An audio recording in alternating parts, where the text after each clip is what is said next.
पूर्णिया के Rambagh wisdom convent English school में Purnia private school and children welfare association की बैठक कार्यवाहक अध्यक्ष मोहम्मद कुर्बान की अध्यक्षता में आयोजित की गई।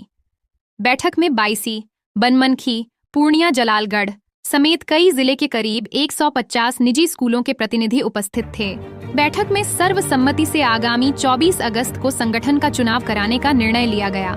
साथ ही स्कूलों के नवीकरण, आरटीई की लंबित राशि की निकासी और नए स्कूलों को प्रोविजनल स्वीकृति दिलाने जैसे मुद्दों पर चर्चा की गई।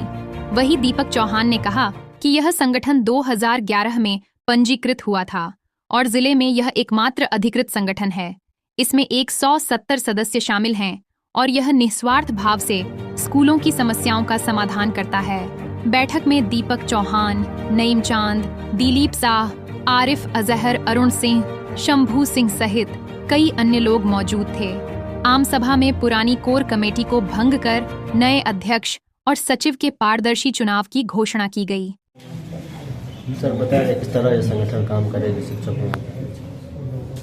ये संगठन जिस वक्त बना था सर, विषम परिस्थिति में जब आरटीई का जो कानून आया था उसके वजह से हम लोग काफ़ी परेशान थे। और मैं बताऊं, उस घड़ी लोगों ने मिल करके सारे स्कूल वाले को जोड़ा और जोड़ करके एक संगठन तैयार किया। और इसका एकमात्र उद्देश्य है कि हम स्कूल वाले के साथ जो भी समस्याएं आई या आएंगी, भूतकाल में भी जो आई उसका भी सामना हम लोगों ने किया, अब भविष्य काल में भी जो भी आएगी उसका सामना हम लोग मिलजुल करके करेंगे, ताकि हमारे कोई भी स्कूल वाले आहत ना हो। उनके हर विषम परिस्थिति में हम लोग खड़े रहते हैं, एकजुट रहते हैं। मोहम्मद नईम चांद, असबिल एकेडमी, सज्जाद पूर्णिया। को पूर्णिया प्राइवेट स्कूल एसोसिएशन की तरफ से आप सभी को बहुत बहुत धन्यवाद। और आप सभी लोग आज हम सबों के बीच उपस्थित हुए, इसके लिए पूर्णिया प्राइवेट स्कूल के तमाम निदेशकों की तरफ से भी आप सभी का हार्दिक अभिनंदन है। आज का ये जो मीटिंग है, इसका मुख्य उद्देश्य हम लोगों का है कि हमारा जो एसोसिएशन है 2011 में बना था और इसमें मेरे बायोलॉजी में है कि 3 साल के बाद चुनाव होना है। 3 साल के बाद जो चुनाव होना है तो उसकी समय सीमा पूरी हो चुकी थी, इसलिए हम लोगों ने अपनी कोर कमेटी में इसको पास करके इस जो पुरानी कमेटी थी उसको भंग कर दिया, जिसके लिए आज आम सभा की बैठक हमने की है, जिसका चुनाव की तिथि 24 अगस्त 2025 को तय है। और हमारा जो ये चुनाव है ये बिल्कुल लगातार ये दूसरी बार हमने करने जा रहा है। और जब भी चुनाव हम लोग करते, बिना चुनाव का अध्यक्ष और सचिव का चुनाव हमारे यहाँ नहीं होता है, हमारे संगठन में और मेरे बायोलॉजी में है। और हम लोग जो चुनेंगे उसमें आप सभी लोगों को भी मैं आज आमंत्रित कर रहा हूँ। सर इससे पहले भी संगठन है, फिर क्या जरूरत आ पड़ी कि संगठन को आप लोग जिंदा किए? अच्छा सर, मैं आपको बता देना चाहूँ, बहुत अच्छा क्वेश्चन आपने किया है, मैं आपका जवाब दे रहा हूँ। सबसे पहला संगठन पूरे पूर्णिया में, उस समय पूर्णिया प्राइवेट स्कूल एसोसिएशन तैयार हुआ था जब भारत सरकार आरटीई के तहत पूरे प्राइवेट स्कूल को बांधने की कोशिश की थी। उस समय ये संगठन तैयार हुआ और उस समय से लेकर पूर्णिया प्राइवेट स्कूल एसोसिएशन है ही, दूसरा कोई संगठन ही नहीं है। बीच में स्थिर क्यों हो गई थी संगठन? संगठन स्थिर नहीं थी, संगठन अपना काम कर रही थी, लेकिन आम सभा में हम आप सभी को आमंत्रित नहीं करते थे। मेरी मीटिंग तो होती ही थी, लेकिन लोग अगर मान लीजिए किसी को कहना है कि अस्थिर है, अस्थिर वाली कोई बात नहीं थी। यानी पूर्णिया में 3 संगठन सर हो गया आप लोगों का?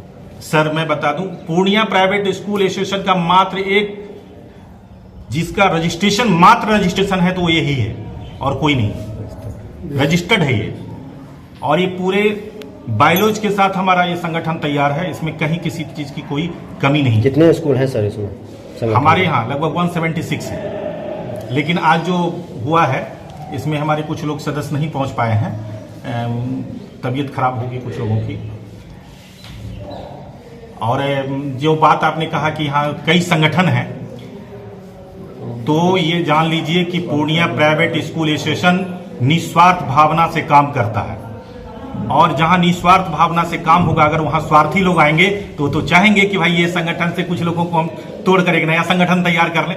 लेकिन हमारे संगठन में जो कल भी थे आज भी हैं, जो कुछ नामी गिमी लोग नहीं नजर आ रहे होंगे तो दोष उनका है, हमारा दोस्त तो नहीं है हम लोग। और जिनको अध्यक्ष पद का लोभ हो वो लड़ाई लड़ते हैं, अलग संगठन बना लेते हैं। हम लोगों को अध्यक्ष का लोभ नहीं है, ना हमारी कोर कमेटी या हमारे जितने भी मेंबर है, किसी को नहीं। और जितनी भी पूर्णिया में अभी तक आपके मीडिया के माध्यम से करना चाहता हूं, किसी भी अध्यक्ष और सचिव का जो चुनाव होता है उसको बिल्कुल स्वच्छ वातावरण में होना चाहिए। लेकिन यहाँ क्या है, हम अध्यक्ष बन गए, हमारा फलनामा सचिव हो जाएगा, कोई आए ऊपर से आके आपको अध्यक्ष सचिव बना देते हैं। लेकिन ऐसा तो नहीं होना चाहिए। और हमारे संगठन में चुनाव होने के बाद ही अध्यक्ष, सचिव और कोषाध्यक्ष का चुनाव होता है। जी, मेरा नाम Deepak Kumar Chauhan, wisdom convent English school, Rambagh, Purnia. का चुनाव होना ये पहला एजेंडा है हमारा। तो मैं आप सबसे चाहूंगा कि आप सब अपना अपना निर्णय लें कि कौन सा समय वो अच्छा समय होगा। आप बताएं, महीना भी और